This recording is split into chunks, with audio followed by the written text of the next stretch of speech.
जय हिंद दोस्तों, नमस्कार। मैं राकेश कुमार दास एक बार फिर से आप सबों के बीच उपस्थित हूँ चांडिल में बाघ की उपस्थिति को लेकर नई अपडेट के साथ। दोस्तों, हाल के दिनों में पिछले लगभग 1 जनवरी से लेकर के आप विभिन्न मीडिया चैनलों, पेपर और कई और सोशल मीडिया चैनलों के माध्यम से चांडिल अनुमंडल के इलाकों में बाघ की मौजूदगी को लेकर के कई सारी खबरें देख, पढ़ और सुन रहे होंगे। हालांकि अभी तक किसी ने बाघ को देखा नहीं है। दरअसल पिछले दिनों एक व्यक्ति द्वारा चैनपुर के एक व्यक्ति के द्वारा बाघ को देखे जाने का दावा किया गया था जब वो घर लौट रहे थे रात को अपनी गाड़ी से, सुमो से। तो उन्होंने कहा कि उनके गाड़ी के आगे से एक जानवर, बड़ा जानवर निकला। उन्होंने भी अभी तक बाघ को कंफर्म नहीं किया है। जब उनसे संपर्क साधा गया तो उन्होंने भी बाघ ही है इस बात को कंफर्म नहीं किया, लेकिन उनके हवाले से कई सारे अखबारों में ये खबर चल गई कि बाघ ने सुमो पर हमला कर दिया। इस तरह की खबरें भी चल गई, लेकिन खैर उन्होंने ही इस बात को कहा कि मैंने कहा था कोई बड़ा जानवर मैंने देखा, क्रॉस किया, मैं कंफर्म नहीं था कि बाघ ही है। तो खैर इस विषय पर बात करेंगे हम आगे, और भी अपडेट है, लेकिन एक दुखद खबर भी है दोस्तों। पिछले दिनों आपने देखा होगा कि चाकुलिया के इलाके से एक हाथी का बच्चा रेस्क्यू किया गया था और उसे इलाज के लिए टाटा जू लाया गया था, लेकिन इलाज के दौरान उसकी मौत हो गई है। ये एक दुखद खबर है।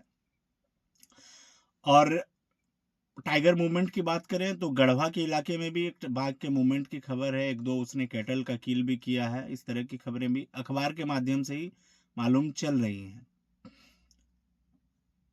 इसके साथ साथ दोस्तों हाथियों का मूवमेंट लगभग झारखंड में हर जगह ही बढ़ा हुआ है। चांडिल और पाटा के इलाकों में उस जानवर के पग मार्क्स मिलने के बाद कल यानी 8 तारीख को 8 जनवरी को wild life institute of India की टीम इन इलाकों का दौरा करने पहुंची। Wild life institute of India दोस्तों एक अंतर्राष्ट्रीय ख्याति प्राप्त संस्थान है जो कि वाइल्ड लाइफ मैनेजमेंट और वाइल्ड लाइफ के ऊपर रिसर्च के लिए इसे इंटरनेशनली रिकॉग्निशन प्राप्त है। इन्होंने कल चांडिल के उन इलाकों का दौरा किया जहां पर बैल का शिकार हुआ था तथा उस खेत जहां पर पगमार्क्स मिले थे, टमाटर के खेत पाटा टोल नाका के पास। एवं इसके बाद उन्होंने आज 9 तारीख को दलमा के इलाकों में इनका दौरा करने का प्लान है। इन्होंने कई जगह पीआईपी भी बनाए हैं। पीआईपी यानी कि पगमार्क इम्प्रेशन पैड। दोस्तों ये एक ऐसा पैड होता है जो कि ज़मीन में उन रास्तों पर बनाया जाता है जिनसे बाघ के या किसी जानवर जिसको ट्रैक करना है उसके आने जाने का रास्ता माना जाता है। ये उम्मीद की जाती है कि इस रास्ते वो आएगा जाएगा। तो इसमें थोड़ी सी मिट्टी को खोद कर हटाया जाता है और उसी मिट्टी को वापस से भुरभुरा करके बिल्कुल बारीक करके उस पर बिछाया जाता है ताकि पंजों के निशान आसानी से बन पाए। तो इस तरह के पीआईपी भी कई जगह पर बनाए गए हैं। कैमरा ट्रैप्स लगाए गए, फिर से दलमा के इलाकों में लगाए गए हैं और इसके बाद हो सके तो वे ड्रोन का भी सहारा लेंगे अगर उन्हें उस तरह का कुछ साइंस मिलते हैं तो कल तो खैर पहला दिन था, उन्हें उस तरह के कुछ साइन नहीं मिले हैं।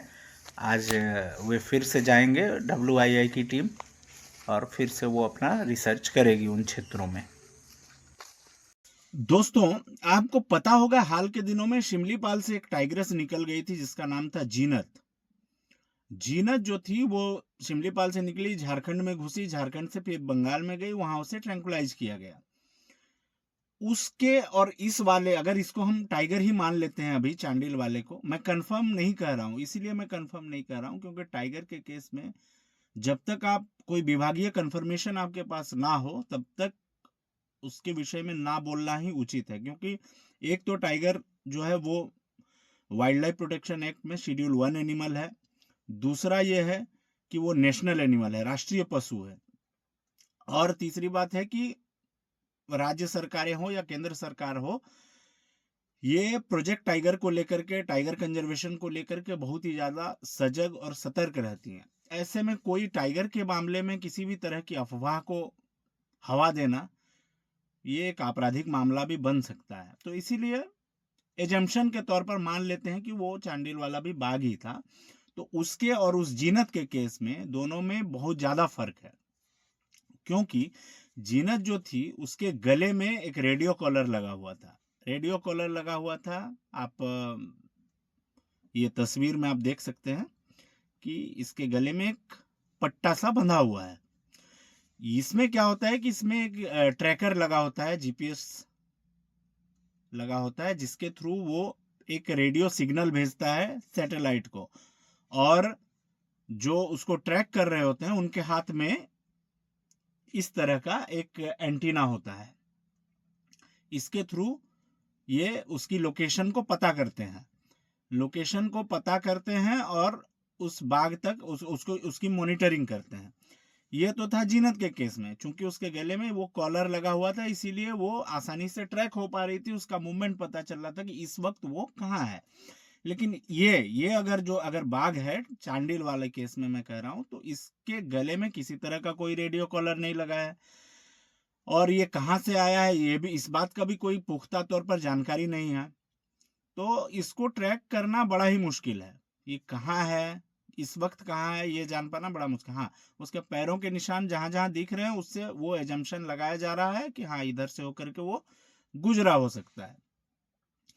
लेकिन आज 9 जनवरी की सुबह की अखबार अगर देखें आप, तो इसके हवाले से ये लिखा जा रहा है कि दलमा के इलाके में इसको देखा गया है, यानी कि पाटा टोल नाका में जो पगमार्क्स देखे गए थे उसके बाद ये जानवर जो है वो हाईवे को कहीं से क्रॉस किया है, या तो अंडरपास के थ्रू या फिर रोड क्रॉस करके जाकर के वो शायद दलमा के इलाके में पहुंच गया है, और इसने मोर का भी शिकार किया है, पेपर में जिस तरह की बात कही गई है। और हिरन की बात भी कही गई है, लेकिन उसको पेपर वाले ने भी कंफर्म नहीं किया है अभी तक। हालांकि मोर का कंफर्मेशन पेपर ने दिया है और उन्होंने डीएफओ साहब के हवाले से वो खबर लिखी है। तो ये एक अपडेट है इस चांडिल वाले के बाघ के केस में कि शायद ये अभी दलमा के इलाके की ओर चला गया है हाईवे को पार करते हुए। और दोस्तों इस खबर को लेकर के हम आगे भी नई अपडेट्स और लेकर के आते रहेंगे। प्लीज चैनल को सब्सक्राइब कर लीजिए और थोड़ा सपोर्ट कीजिए। आज के इस अपडेट में इतना ही। Thank you so much. जय हिंद।